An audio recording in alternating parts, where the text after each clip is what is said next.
Welcome back to Duniyadari with Pune stories. Let's continue with doctor Dolly. So मुझे ये पूछना था कि चिल्ड्रंस को जो डेंटल प्रॉब्लम्स होती है वो हम लोग को मतलब पेरेंट्स को तब भी ज़्यादा समझ में आती है जब वो मेजर हो जाता है। तो अर्ली एज में अगर पेरेंट्स को अवेयर करना है तो क्या क्या चीज़ें मतलब इम्पोर्टेंट है? बच्चों में जो डेंटल प्रॉब्लम्स होती है डिपेंड करता है कि किस एज में जैसे हो रहा है। टिल 6 जो होता है उनके माउथ में मिल्क टीथ रहता है, लाइक कि वो प्राइमरी टीथ है और उसके बाद वो सारे दांत गिरेंगे और 6 से उनके नए दांत जो परमानेंट टीथ होते हैं वो आ जाते हैं। ठीक है, तो फर्स्ट होता है कि प्राइमरी टीथ भी हमारा बहुत इंपॉर्टेंट रहता है। बहुत लोगों को रहता है कि अरे ये चला जाएगा, इसके बाद नया आ जाएगा, तो वो वैसा नहीं है।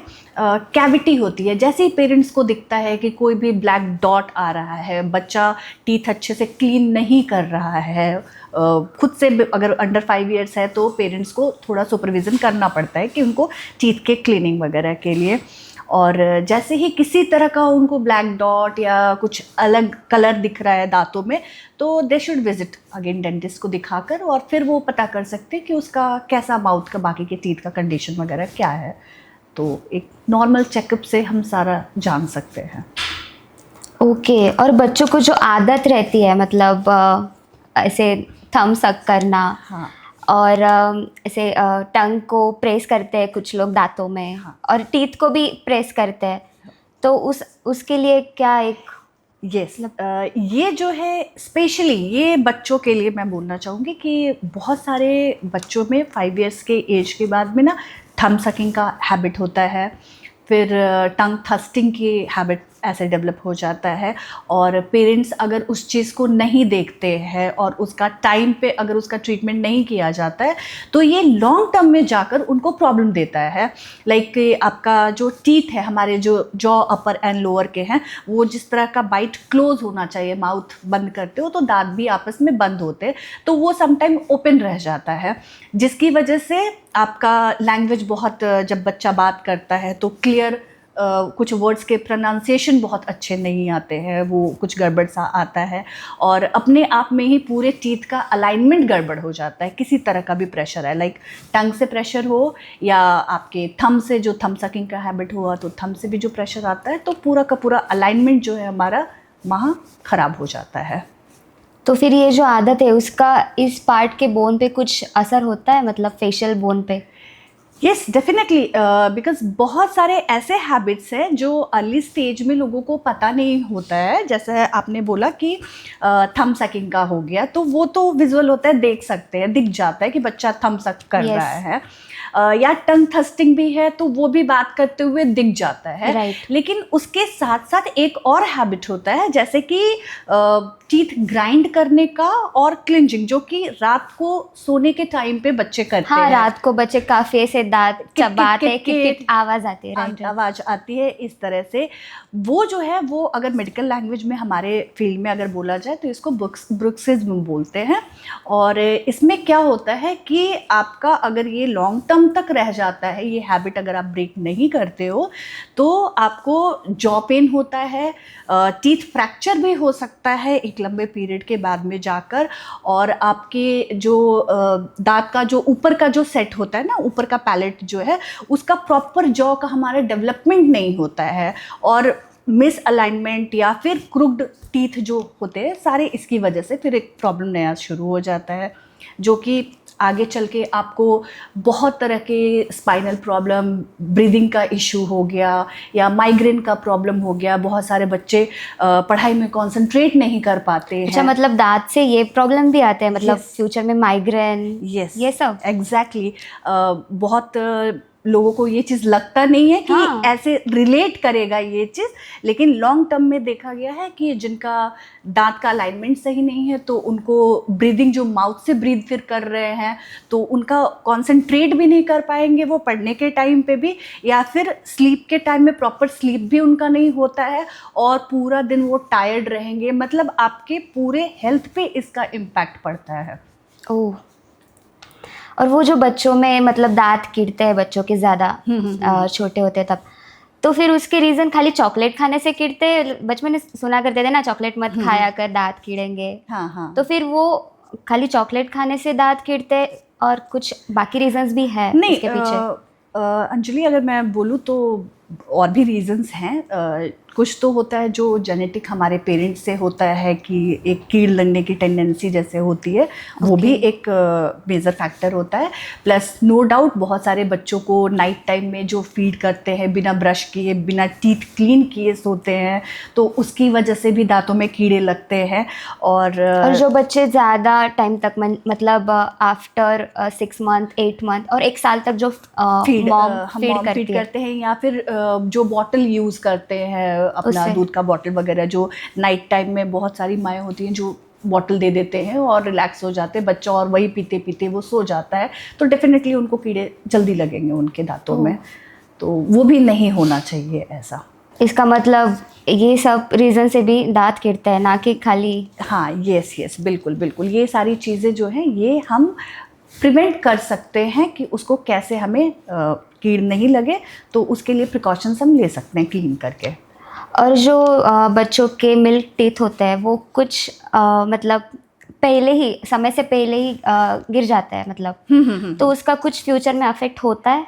यस, बिल्कुल, ये एक बहुत ही इम्पॉर्टेंट चीज़ है जो बहुत सारे लोगों को नहीं पता होता है कि अगर आपका जो प्राइमरी टूथ है, जो मिल्क टीथ जो है आपके, अगर वो टाइम के पहले निकाल देते हैं, सपोज़ उसमें कैविटी हो गया या फिर वो टूथ पेन हो रहा है, तो फर्स्ट हम ट्राई करते हैं किसी भी टूथ को बचाने का कि वहाँ उसको हम सेव कर सके।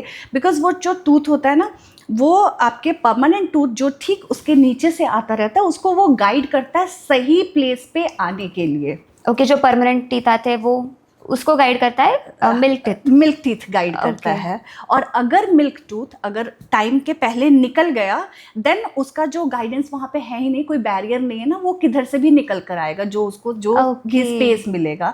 तो ये पूरा का पूरा आपका क्रूक टूथ, जो टेढ़े मेढ़े जो दांत इसके वजह से टेढ़े मेढ़े दांत आते हैं। Yes yes. Okay. सो अगर इन केस, मैं ये सजेशन मेरा रहेगा कि इन केस अगर आपको प्राइमरी टूथ निकालना भी पड़े, तो वहाँ पे भी हमारे पास ऑप्शन रहता है कि स्पेस मेंटेनर देने का। लाइक हम उस तरह के कुछ अप्लायंसेस माउथ के अंदर लगा देते हैं उस दांत के, ताकि वो जो स्पेस है ना वो बचा कर रखता है कि ठीक उसके नीचे उसका परमानेंट टूथ इरप्ट हो वापस आए वहाँ पे, तो टेढ़ा मेढ़ा ना आ सके। तो अगर निकालना भी पड़ गया, देन आपको स्पेस मेंटेनर वहाँ पे रखना चाहिए, डलवाना चाहिए अपने डेंटिस्ट से। तो फिर ये जो जिन लोगों को ये टेढ़े मेढ़े दांत होते हैं, उनको कुछ अलग प्रॉब्लम्स भी होते हैं क्या उसकी वजह से? जैसे आपने पहले बोला कि अर्ली एज में ही पता चल जाता है कि फ्यूचर में माइग्रेन हो सकता है, स्पाइन प्रॉब्लम हो सकती है, तो वैसे कुछ टेढ़े मेढ़े दांतों से भी कुछ हो सकता है प्रॉब्लम बॉडी पे? यस यस, बहुत ज़्यादा इन सब चीज़ों का फ़र्क पड़ता है कि एक तो आप, एक बहुत ही कॉमन सी चीज़ होती है कि अगर किसी के दांत अच्छे नहीं होते, बहुत टेढ़े मेढ़े रहते हैं, तो उनका लैंग्वेज जो वर्ड्स का कुछ प्रोनाउंसिएशन होता है, जो वो सेंटेंस बोलते हैं, तो वो प्रॉपर, कुछ एस वर्ड हो गया जैसे श का प्रोनाउंसिएशन, वो प्रॉपर नहीं हो पाता है। इस तरह से मतलब थम सकिंग या टंग थ्रस्टिंग का हैबिट, ओपन बाइट रह गया उस तरह से। और जैसा मैंने बोला था कि आपको बैक का पेन, क्योंकि वो ना उनका जो ब्रीदिंग हो रहा है वो माउथ से हो रहा है, प्रॉपर नाक से वो ब्रीद नहीं कर पा रहे, माउथ खुला हुआ रह जा रहा है, सोए में भी माउथ से ही वो ब्रीद कर रहे हैं, तो उससे आपका बैक का प्रॉब्लम हो गया। प्लस आप क्लिंच करते हो तो आपका यहाँ पे टीएमजे रहता है, यहाँ पे एक जॉइंट रहता है, इस पे ज़्यादा आपको प्रेशर पड़ता है, तो यहाँ पे भी पेन आना शुरू होता है और बच्चा चिड़चिड़ा सा रहेगा, हमेशा टायर्ड रहेगा, बिकॉज उसे पता ही नहीं कि आपको प्रॉब्लम कैसे हो रही है, जस्ट उसको फील हो रहा है कि कुछ तो गलत हो रहा है ऐसा। लेकिन एक बार आप अलाइनमेंट सही कर देते हैं वो सारा चीज़, तो आगे का ये सारे भी प्रॉब्लम सॉल्व हो जाते हैं, हमारे सारे लिंक्ड हैं। तो जैसे आपने बोला प्रोनाउंसिएशन में प्रॉब्लम होता है, उसका इफ़ेक्ट कुछ वॉइस में भी रहता है, वॉइस चेंज वगैरह होता है? डेफिनेटली, अगर आप सोचो कि जो ब्रीद करने के लिए है कि हम नोज से ब्रीद करते हैं, अगर यही कोई माउथ से ब्रीद करने लगता है, तो वो बहुत सारी चीज़ों पे इफ़ेक्ट पड़ेगा फिर उसका। तो that is not the correct way ना, कि हम उसकी वजह से आप जो नाक से फंक्शन करना है आप माउथ से कर रहे हो, तो टंग पे, टीथ पे, सारे पे आपको इफेक्ट आ रहा है उसका। सो अभी जैसे हमने डिस्कस किया कि टेढ़े मेढ़े दांतों से जो भी प्रॉब्लम्स होती है उसके लिए करेक्टिव मेजर्स क्या क्या है? अगर आपके दांत टेढ़े मेढ़े हैं और आपको फर्स्ट तो अपने डेंटिस्ट के पास जाना चाहिए, जिस रीज़न से भी वो टेढ़े मेढ़े हो रहे हैं। समटाइम आपका बोन जॉ का ग्रोथ प्रॉपर नहीं होता है तो हम अप्लायंसेस देते हैं, या फिर आपने अभी थंब सकिंग या फिर अपने टंग थ्रस्टिंग वगैरह पे हमने डिस्कशन किया, तो वैसे में हम लोग माउथ गार्ड वगैरह देते हैं जो रात को अप्लायंस रहता है पहन के सोने के लिए, जिससे कि वो हैबिट ब्रेक हो जाए।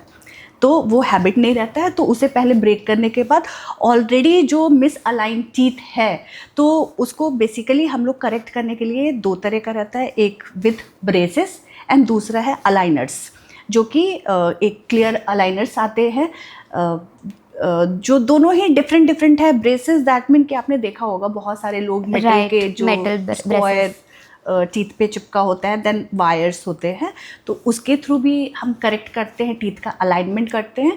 और दूसरा जो तरीका है वो अलाइनर्स है, जो ट्रांसपेरेंट रहता है, ट्रांसपेरेंट रहता है और वो आपको क्लीन करना इजी रहता है, आप खुद रिमूव कर सकते हैं उसे। रिमूव करना, खाने के टाइम पे निकाल दिया, बाद में पहन लिया, इस तरह से। तो ऐसे अप्लायंसेस हैं जिससे कि हम सारा करेक्ट कर सकते हैं, और ये आपकी चॉइस रहती है कैसे आपको यूज़ करना है, कैसे लेना है आपको। मुझे पूछना था कि फ़र्क क्या है दोनों में, अलाइनर्स और ब्रेसेस? ज़्यादा कन्वीनियंट, मतलब ऐसे बोलते हैं कि ब्रेसेस में बहुत दर्द होता है और वो बहुत मतलब ऐसे एज़ कम्पेयर टू अलाइनर्स पहनते हैं और निकालते हैं हम लोग जैसे चाहिए, ये पूरा हमारे अंडर कंट्रोल रहता है इसका। और ब्रेसेस का डॉक्टर्स के अंडर कंट्रोल रहता है, राइट? तो कन्वीनियंट तो ऑब्वियसली हम लोग को अलाइनर्स लगते हैं, लेकिन एज पर डॉक्टर क्या मतलब बेस्ट रहेगा? नो डाउट आप ब्रेसेस पहनो या फिर अलाइनर्स जो भी है, तो करेक्शन दोनों ही सिचुएशन में होता है।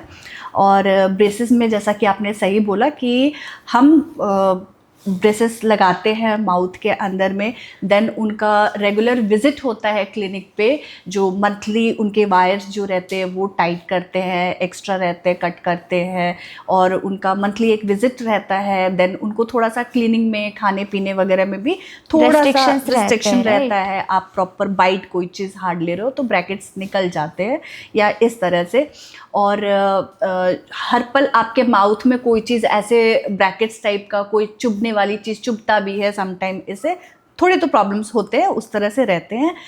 और क्लियर अलाइनर्स में रहता है कि ऐसा कुछ भी नहीं होता है, वो आपको बहुत कंफर्टेबल रहता है, और आपके जो क्लिनिक पे विजिट भी होते हैं वो बहुत ही मिनिमम हो जाते हैं। एक बार जैसे सेट कर दिया और देन आपको चेंज करते रहना है, जैसे जैसे आपके सेट्स, आपके शेप जैसे जैसे चेंज हो गए वैसे वैसे अलाइनर्स वैसे वैसे आप शिफ्ट करते रह सकते हो।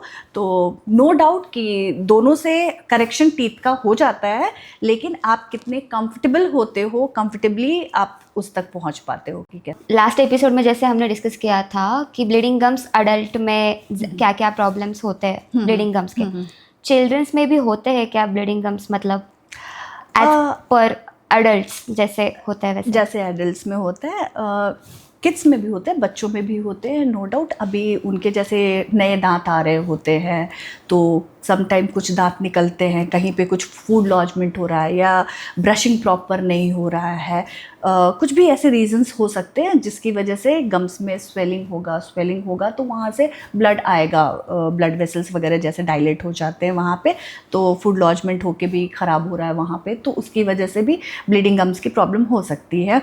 लेकिन बच्चों में ऐसा है कि बच्चे अननोइंगली, वो सही से, वो ऐसा नहीं है कि वो अवॉइड कर रहे हैं, उन्हें पता नहीं है कैसे ब्रश करना है, उनको गाइडेंस चाहिए होती है। बड़ों में क्या होता है कि हमें पता होता है बट हम अवॉइड करते हो उस चीज़ को, कि जैसे नाइट टाइम ब्रशिंग इम्पॉर्टेंट है, बट बहुत सारे लोग होते हैं अवॉइड करते हैं, नाइट टाइम ब्रशिंग पे ध्यान नहीं देते हैं, और पहले एक किसी पॉइंट पे ब्लीडिंग गम्स वगैरह हो रहा है या स्वेलिंग हो रहा है या फूड लॉजमेंट हो रहा है तो फिर भी अवॉइड करते हैं। और बहुत होता है कि टूथपिक यूज़ कर लेते हैं वैसी कंडीशंस में कि फूड लॉजमेंट हो रहा है, टूथपिक लेकर वहाँ से क्लीन कर दे। टूथपिक नहीं यूज़ करना चाहिए? नहीं, नेवर। आपको टूथपिक कभी भी यूज़ नहीं करना चाहिए, बिकॉज़ वो हार्ड होता है और जब कभी भी आप अपने गम्स के बीच में उसको इंसर्ट करते हो तो वो वहाँ पे डैमेज करता है आपके बोन्स को, गम्स को वहाँ पे प्रिक करता है। सो rather than toothpick you should use dental floss. आजकल अच्छे फ्लॉस आते हैं, विथ हैंडल्स आते हैं, तो उसके साथ आप फ्लॉस कर सकते हो, या फिर वाटर फ्लॉस भी यूज़ कर सकते हो। आज के टाइम में वाटर फ्लॉस भी है जो काफ़ी इफेक्टिव है। डॉली जी, आपको कुछ मैसेज देना है हमारे ऑडियंस को? एज पेरेंट्स को भी दे सकते हैं कि चिल्ड्रन से रिलेटेड कुछ आपको टिप्स देनी हो तो। बिल्कुल, मैं सारे पेरेंट्स हैं उनको ये बोलना चाहूँगी कि अगर आपको अपने बच्चों के टीथ में कहीं पे भी लगता हो कि बच्चा टीथ ग्राइंड कर रहा है रात को सोने के टाइम पे, या फिर उनके टीथ में किसी तरह की कैविटी है, कोई प्रॉब्लम है, तो आपको एक डेंटल चेकअप ज़रूर कराना चाहिए। और feel free to contact me any time, here is my number, और आप कभी भी स्माइल सेंटर पे आ सकते हैं अपने डेंटल चेकअप के लिए। सो मच डॉक्टर डॉली जी, आपने बहुत अच्छी इन्फॉर्मेशन दी है हमें और हमारे ऑडियंस को। Thank you.